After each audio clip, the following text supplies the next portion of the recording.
Lyon demain, le quart d'heure lyonnais, toute l'actualité chaque matin. Parce que Lyon demain se dessine aujourd'hui, voici l'essentiel de l'actualité. En ce mardi, nous sommes le 10 mai.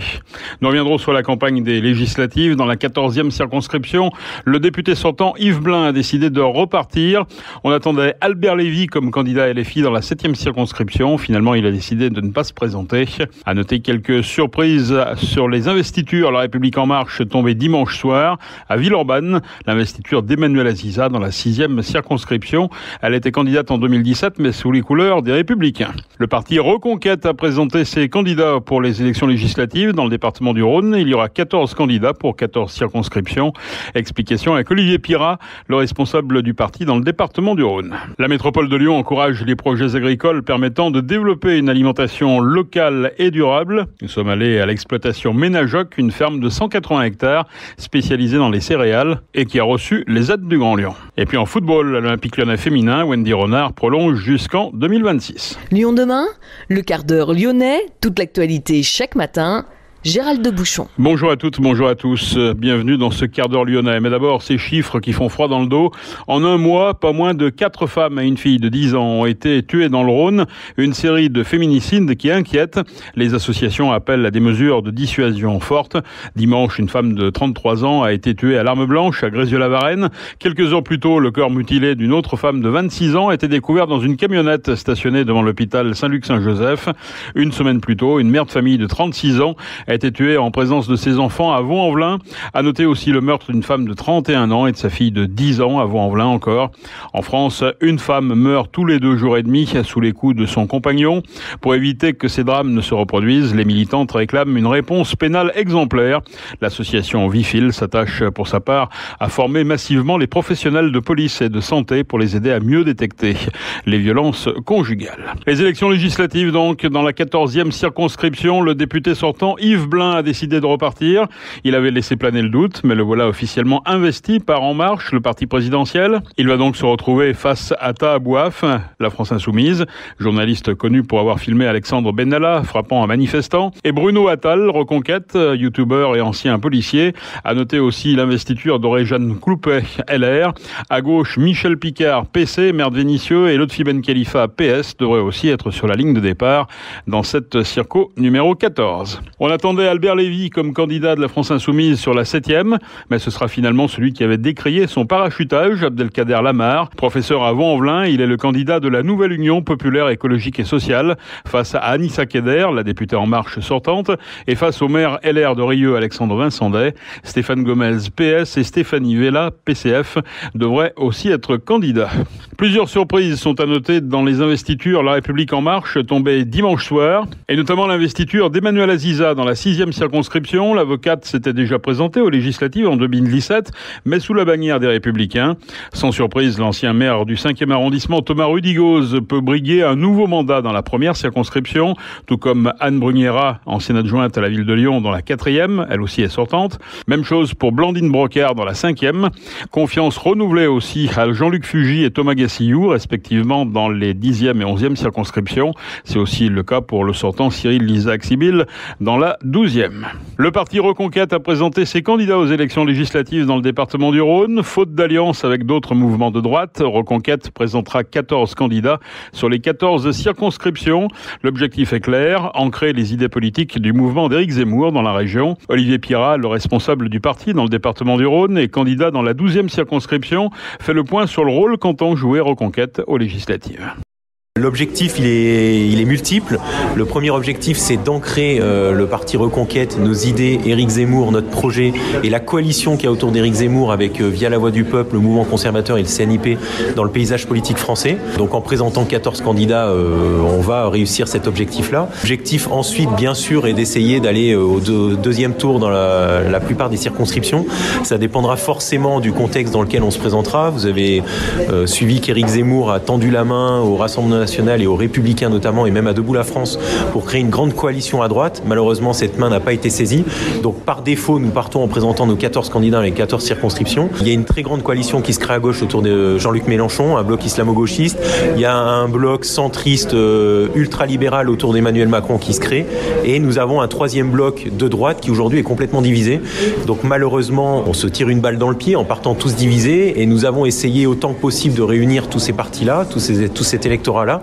Je pense que la base attend vraiment un accord. C'est ce qui ressortait des différents sondages. Malheureusement, il y a des querelles partisanes au niveau national qui font que la main tendue d'Éric Zemmour n'a pas été saisie. Donc bien sûr, nous le déplorons. Mais pour autant, voilà, l'alliance, elle s'est déjà faite autour d'Éric Zemmour. Encore une fois, il y a une coalition avec 4 partis. Il y a des cadres du Rassemblement national, des Républicains, également des anciens de DLF qui sont venus.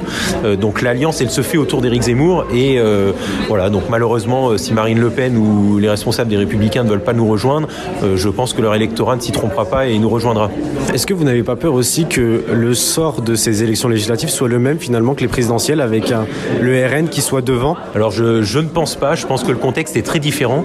À chaque élection présidentielle, Marine Le Pen perd plus de 60% des voix entre le premier tour de la présidentielle et le premier tour des législatives. Elle a un électorat qui se démobilise fortement. Elle a bénéficié d'un vote utile phénoménal parce que l'électorat de droite globalement avait peur de se retrouver à un deuxième tour avec Emmanuel Macron et Jean-Luc Mélenchon. Plus d'un tiers des électeurs de Marine Le Pen au premier tour voulaient voter initialement Éric Zemmour, et ces électeurs-là ne vont pas se reporter de nouveau sur Marine Le Pen aux législatives. A priori, ils devraient plutôt revenir chez nous. Olivier Pirat au micro de Yanis Soul. Agnès Marion, ancienne déléguée départementale du FN, est candidate dans la 10e circonscription.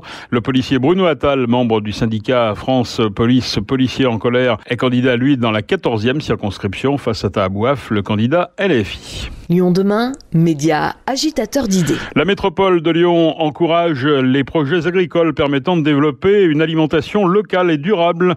53 exploitants ont participé depuis 2020 aux appels d'offres pour obtenir des financements pour des investissements. C'est le cas à Corba ou pour l'exploitation Ménajoc, une ferme de 180 hectares spécialisée dans les céréales, pilotée par Sébastien Maldera et Jean-Charles Jocteur. Lorsqu'on a réfléchi à la diversification en patates, l'aspect culture, on maîtrise, on a le matériel. Les 2 outils spécifiques en patates, c'est la plantation et la récolte. On a des voisins maraîchers avec qui on s'entend, on se prête les outils. Et après, il faut stocker au froid. Et là, on n'avait rien, donc on a étudié ce qu'il nous fallait. Ça faisait une enveloppe d'un petit peu plus de 20 000 €. Et du coup, on a pensé au projet PENAP qui nous a aidé à 50%, un petit peu plus de 10 000 €. Sur le frigo, les palox, la pesée et la manutention. La métropole de Lyon soutient le développement de projets agricoles vertueux afin de favoriser une agriculture locale et les circuits courts. Pour en savoir plus, nous avons rencontré Jérémy Camus, le vice-président chargé de l'agriculture et de l'alimentation. On connaît une grosse urbanisation ces 20 dernières années, 1 hectare par jour sur le Rhône qui a été urbanisé. Donc stop à l'urbanisation, sanctuarisation des terres agricoles à travers un dispositif qui s'appelle PENAP, protection des espaces naturels et agricoles, et qui sanctuarise ad vitam aeternam ces terres agricoles. Donc sur le mandat, on va sanctuariser déjà plus de 600 hectares sur la plaine du Biézin d'ici 1 an. Puis d'ici la fin du mandat, on espère sanctuariser entre 1000 et 2000 hectares supplémentaires sur le nord de la métropole, à Quincieux par exemple. Et on aura sanctuarisé du coup 2 à 3 fois plus de terres agricoles que sur le précédent mandat, si tout se passe bien encore une fois. Et puis ces appels à projets, donc en quoi ça consiste exactement ? Du coup, sur ces espaces PENAP, on a des appels à projets. Donc on a lancé 3 appels à projets depuis le début du mandat. Un 4e est en cours. Et on a financé plus de 53 projets d'agricultrices et d'agriculteurs qui souhaitent soit développer leur activité, soit se diversifier, comme ici à Corba, où ils ont diversifié leur production vers de la culture de pommes de terre, soit s'installer comme Anne-Laure Davy sur Collonges, qui s'est installée en maraîchage bio sur le plateau des maraîchers de Collonges.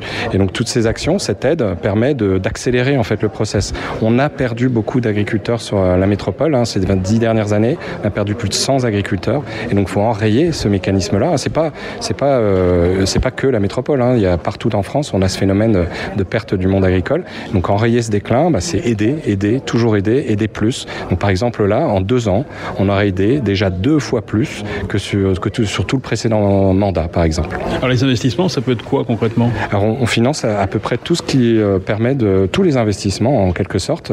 On va financer des appareils de stockage, des appareils de tri dans les céréales. On va financer des fours. On va financer des moulins pour faire sa propre farine. On va financer des appareils qui permettent d'élever des poules pondeuses, par exemple. On va permettre aussi l'acquisition et la transformation de bâtiments. Il y a un gros sujet autour de l'habitat aussi agricole sur notre métropole. Il y a une forte pression autour de l'habitat. Donc, en fait, aujourd'hui, j'ai envie de dire, si vous êtes agricultrice et agriculteur, répondez à ces appels PENAP si vous êtes en PENAP, parce qu'en gros, on est prêt à vous accompagner fortement aujourd'hui. Jusqu'à 60% de cofinancement possible dans le cadre de ces appels à projets. L'État a décidé de ne plus se faire d'aide au maintien à la conversion en agriculture biologique. Donc là, moi, je suis en train de faire travailler les services de la métropole pour essayer de pallier ça et continuer à avoir un soutien fort à l'agriculture biologique. Et puis, on a la région, par exemple, qui se désengage les dotations aux jeunes agriculteurs, par exemple. Donc, ce qu'on appelle les hors cadres familiaux avaient un bonus dans ces dotations aux jeunes agriculteurs. Ce bonus n'existe plus maintenant. Donc, pareil, c'est bien dommageable puisque sur une métropole comme la nôtre, ces jeunes agriculteurs, souvent, ils viennent d'ailleurs, quoi. Ils n'ont pas le patrimoine familial. Donc, on va continuer à les aider à la fois à s'implanter, trouver du foncier, mais aussi à investir dans leur matériel de production. Jérémy Camus, vice-président de la métropole, notait qu'une cartographie interactive des produits locaux recense désormais tous les points de vente de proximité. Elle a été mise en place par l'association Belle Bouffe avec le soutien du Grand Lyon. Nous avons rencontré Amandine Vermillon, l'une des cofondatrices de l'association, née à Lyon en 2019. Belle Bouffe, donc c'est une association qui agit pour l'accès de tous à une alimentation de qualité, digne et durable. Donc on s'inscrit vraiment dans un mouvement autour de la justice alimentaire et on agit aussi sur les questions de transparence alimentaire, donc mieux comprendre ce qui se cache derrière nos assiettes, derrière le système alimentaire. Ah, concrètement, c'est quoi? Des actions pédagogiques? Voilà, on va mener tout un tas d'actions, des actions pédagogiques, ce qu'on appelle nous des démarches d'éducation populaire, donc auprès du grand public. L'idée, c'est de reprendre le pouvoir sur son alimentation. Donc pour ça, on va développer plein d'activités qui vont mobiliser le jeu, le faire soi-même, le faire ensemble, la cuisine et des outils numériques comme la carte Manger local. Alors justement, parlons-en de cette carte, c'est la nouveauté. Ça sert à quoi? Ça fonctionne comment? Alors la carte, ça sert à côté mangeur de mieux identifier l'alimentation locale, durable, disponible près de soi. Ça permet aussi pour les producteurs de pouvoir valoriser leurs produits. Et puis ça permet à la métropole aussi d'incarner et d'orienter ses politiques publiques en étant dans une démarche de recensement de toutes les activités qui existent autour de l'alimentation durable sur son territoire. L'idée, c'est que ce soit participatif? Exactement, et l'idée, c'est que ça soit une carte participative. Donc là, si on se connecte sur le site mangerlocal.grandlyon.com, on va voir apparaître un certain nombre d'informations, mais elles ne sont pas exhaustives. Le but, c'est que des professionnels comme des habitants puissent enrichir cette carte, donc référencer son producteur préféré sur la carte s'il n'apparaît pas encore. Donc voilà, c'est vraiment un mouvement qu'on lance et n'importe qui peut y contribuer, donc soit individuellement, soit avec nous. Nous, on va organiser des balades cartographiques pour aller recenser des informations sur le territoire. Donc si des personnes souhaitent le faire de manière collective, joyeuse, elles peuvent aussi rejoindre notre association pour qu'on le fasse tous ensemble. Pour retrouver la cartographie des producteurs de la métropole, rendez-vous sur le site mangerlocal.grandlyon.com. Près de 250 marchés alimentaires sont recensés, 22 ventes directes à la ferme, 8 magasins de producteurs, 12 épiceries sociales et solidaires et également 9 AMAP, les associations pour le maintien d'une agriculture paysanne. Les filles de l'Olympique Lyonnais ont presque validé leur 15e titre de championne de France. Elles ont dominé le PFC dimanche à Dessines 2-0.